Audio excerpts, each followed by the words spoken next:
Muchas gracias, secretario, por estar aquí hoy y sus explicaciones. Agradecería también si pueden hacernos llegar a nuestro grupo parlamentario la presentación. Muchas gracias.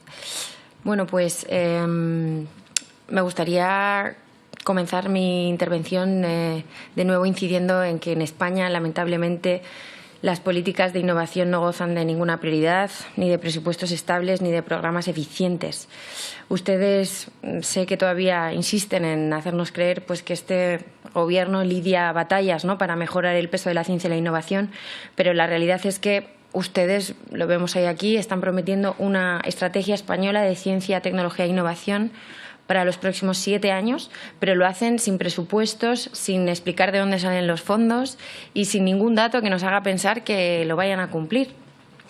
La economía española sigue muy por debajo de la media europea mientras en su inversión en innovación y desarrollo, mientras que Alemania o Francia invierten, pues ya saben, cerca de un 3% del PIB, España solamente destina un 1,24, ¿no?, de su PIB al I+D. Hoy estamos muy lejos de aquellos niveles del 1,4 sobre el PIB. Hemos retrocedido mientras los demás países de la Unión Europea han ido avanzando y ya la brecha es enorme respecto a Estados Unidos o Asia e incluso Europa cada vez más, ¿no? Dicho esto, lo que se exige por parte de este Gobierno no es un plan, como también le dije a su compañera Teresa Riesgo, que no cubra las demandas expuestas ni por el sector ni por esta comisión y que vienen a ser un parche temporal de medidas poco estructuradas y lejos de representar un paso realmente significativo hacia la reestructuración que necesita nuestro sistema público de I+D+I, ¿no? Aún, como le he dicho, no se han acordado los presupuestos para el 2021, con la traumática situación en la que nos encontramos y que usted conoce, con una caída del PIB que lideramos en toda la eurozona, con una destrucción masiva de empleo y de empresas, pero, sin embargo, en su estrategia prometen duplicar las inversiones pública y privada en I+D+I hasta alcanzar en 2027 el 2,12 del PIB, cosa que me encantaría que se lograra, ¿no? Nos encantaría a nuestro grupo parlamentario. Pero yo me pregunto con qué garantías cuentan para hacerlo y en base a qué modificaciones, en qué partidas exactamente se va a articular este aumento de la inversión. Además, este es el dato agregado de inversión en I+D en toda España, del cual habrá parte de financiación pública y parte de financiación privada. Para conseguir llegar a este objetivo se hablan de nuevos incentivos y nuevos instrumentos para los créditos, pero no indican en qué consisten exactamente estos instrumentos. También hablan en el capítulo 8 de aumentar el porcentaje de ejecución del 19 al 45%. De los préstamos empresariales, algo que también sería muy deseable teniendo en cuenta que, según los datos de la Intervención General del Estado, el pasado año se ejecutaron menos de la mitad de la asignación total en los presupuestos generales a I+D, debido principalmente a la excesiva complejidad burocrática e ineficiencia financiera de sus instrumentos. Por eso es tan importante entender de qué instrumentos están ustedes hablando. Urge adaptar a los programas de préstamos y subvenciones a las estructuras de gestión empresarial. Para lograrlo, de nuevo, ustedes hablan de poner en marcha nuevos instrumentos financieros para las empresas que serán más atractivos que los actuales. Pues tampoco hemos encontrado detalle de estos instrumentos. A ver si usted nos lo pudiera concretar y explicarnos por qué, además, considera que van a ser más atractivos o tan atractivos para las empresas. Además, ante la insuficiente inversión en este ámbito, la Fundación Cotec suma las persistentes carencias formativas de España. Lideramos la mayor tasa de abandono escolar de la UE, tenemos una pésima proporción de niveles formativos medios y el único dato que podría ser positivo, que es la tasa de graduados superiores, sufren una infrautilización de sus competencias y salarios muy bajos. Y ante este panorama, en lugar de fomentar un sistema educativo focalizado en la empleabilidad y el aumento de salarios, este Gobierno y sus ministerios derrochan el dinero de los contribuyentes, gastando más de 600.000 euros en subvenciones públicas para la realización de posgrados en estudios feministas y de género. ¿Cómo es posible que tengamos la peor tasa de desempleo juvenil de Europa, verdad?, con un 41,7% si nuestros jóvenes estudian másteres de género e igualdad?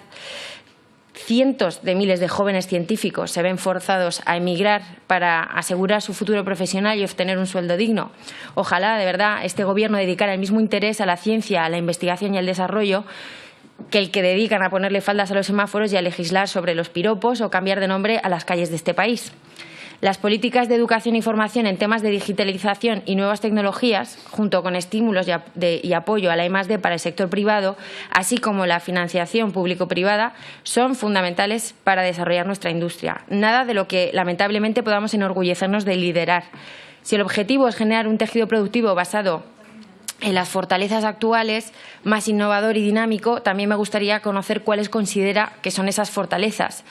Como hemos comentado en numerosas ocasiones, es esencial potenciar la colaboración pública-privada que permita favorecer la transferencia del conocimiento y desarrollo de vínculos bidireccionales entre ciencia y empresas, con foco en las pymes especialmente. Hacen falta mecanismos de transferencia para impulsar la cooperación entre investigadores públicos y el sector privado, de manera que la transferencia de conocimiento y tecnológica se incluya en la promoción de la carrera investigadora. También incentivar la creación de spin-offs entre los investigadores con créditos blandos, directos y accesibles, relajando la exclusividad, incentivando asimismo que el capital de dichas empresas pueda entrar en empresas privadas y públicas. ¿Qué medidas que impulsen estas iniciativas están trabajando por parte del Ministerio?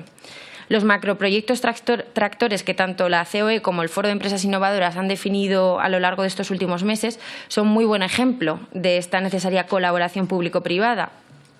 ¿Apoyan ustedes estas iniciativas? ¿Qué están haciendo al respecto? ¿Cómo están involucrándose desde el Ministerio en estos macroproyectos tractores? Las principales barreras con las que se encuentran los investigadores a la hora de establecer colaboraciones con el sector privado son, en primer lugar, la financiación de proyectos y, en segundo lugar, las dificultades administrativas, ¿no? La firma de contratos y acuerdos, la rigidez de los programas de colaboración, etcétera.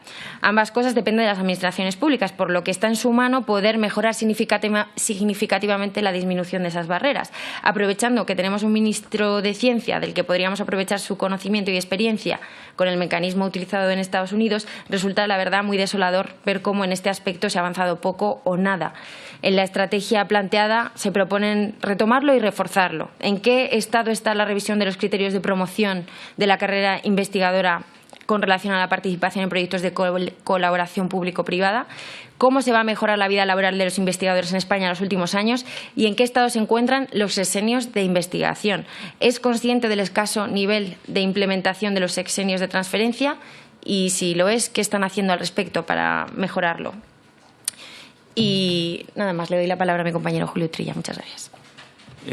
Mire, es evidente que de la experiencia vital se aprende mucho más de los tropiezos y de los errores que de los aciertos y de los éxitos. Yo creo que sería fundamental, dado que esto no ha sido un tropiezo lo de la ocurrido en esta pandemia, sino más bien un batacazo monumental y que ha costado muchas vidas, ya no hacer autocrítica porque hemos perdido la esperanza de que ustedes la hagan, pero sí al menos que nos cuenten qué han aprendido durante todo este tiempo y qué cambios respecto a las actuaciones anteriores están dispuestos a dar. Está claro que esperamos que se haya aprendido algo y que podamos mejorar para las siguientes. Así que cuéntenos, por favor, desde el punto de vista, por supuesto, científico, qué es lo que hemos aprendido una vez que estamos en la segunda oleada ya. También quería, bueno, en esta línea, nuestro grupo parlamentario presentó una PNL para convocar una licitación pública por el procedimiento abierto para la contratación de la prestación de servicios de auditoría sobre la gestión y respuesta a la crisis sanitaria ocasionada por el COVID-19, para analizar las debilidades y deficiencias, como es lógico, en los procesos, protocolos y metodología. Nos gustaría saber su opinión sobre esta propuesta.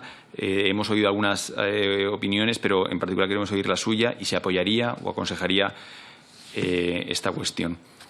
Bueno, la portavoz ha hecho una indicación sobre la colaboración público-privada. A mí me gustaría que nos contara qué hitos se han alcanzado en todo este tiempo. Es verdad que ustedes llevan ya 2 años en el Gobierno, aunque somos conscientes de la interinidad que ha habido y durante este tiempo, pero es cierto que nos gustaría que nos contase qué avances ha habido en este campo o qué hitos se han alcanzado. Quería también tratar un tema que hasta ahora no hemos sacado, que es el tema de la creación de patentes, que es uno de los talones de Aquiles, que desde hace décadas, por la horrible burocracia y el elevado coste de la patente o el registro del modelo de utilidad y la falta de respaldo jurídico, está absolutamente desplazado. La simplificación de esos procesos ayudaría a inventores, startups e industrias no solo a salvaguardar sus inversiones y sus invenciones, sino también sus productos. Nos gustaría si tienen pensada alguna medida para mejorar esta situación de las startups.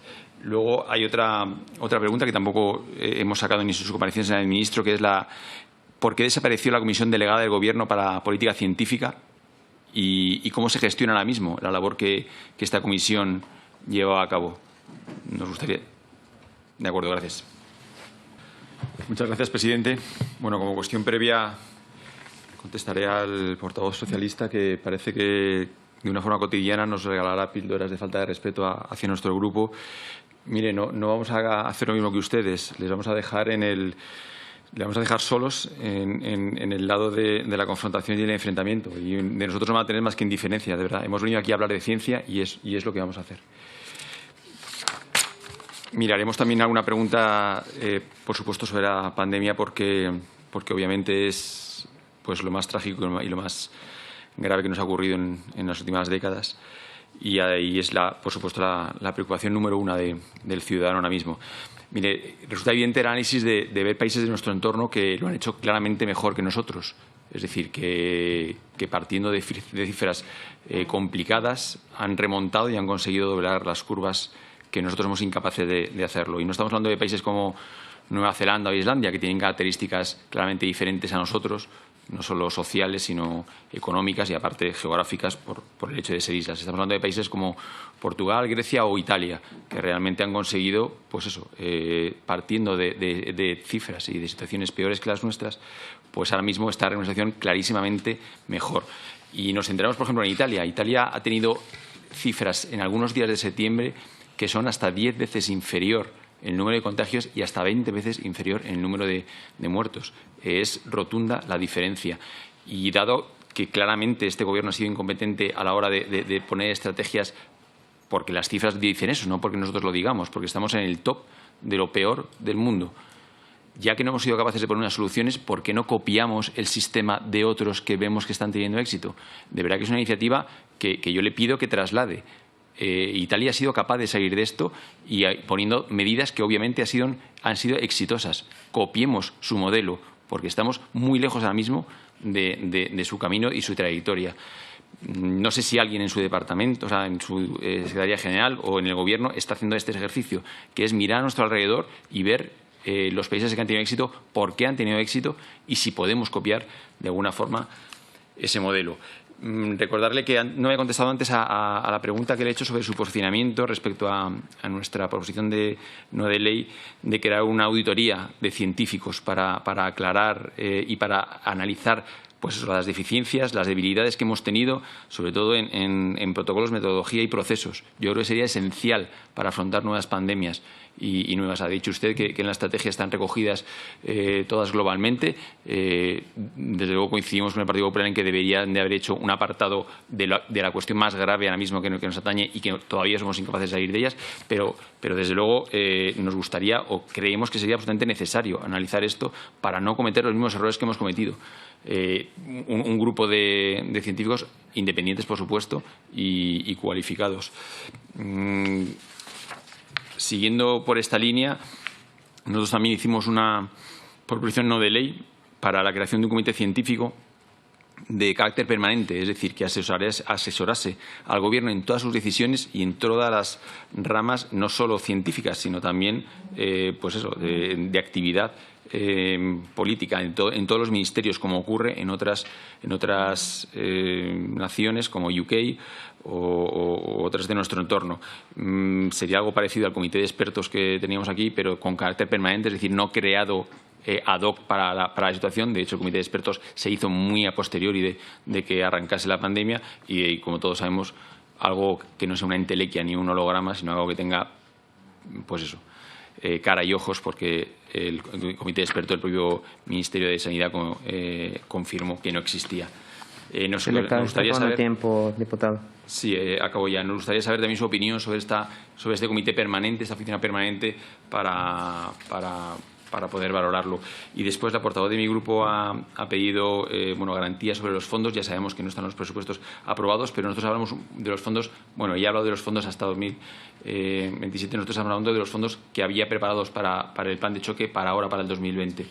Queríamos saber de dónde salen esos fondos, esas partidas, porque obviamente no estaban presupuestadas, si nos lo puede decir, y después, concretando más, del plan de choque que había previsto 10 millones en 2020 y 50 en 2021, ese prototipo que hablan ustedes de 10 millones para el 2020, ¿dónde están?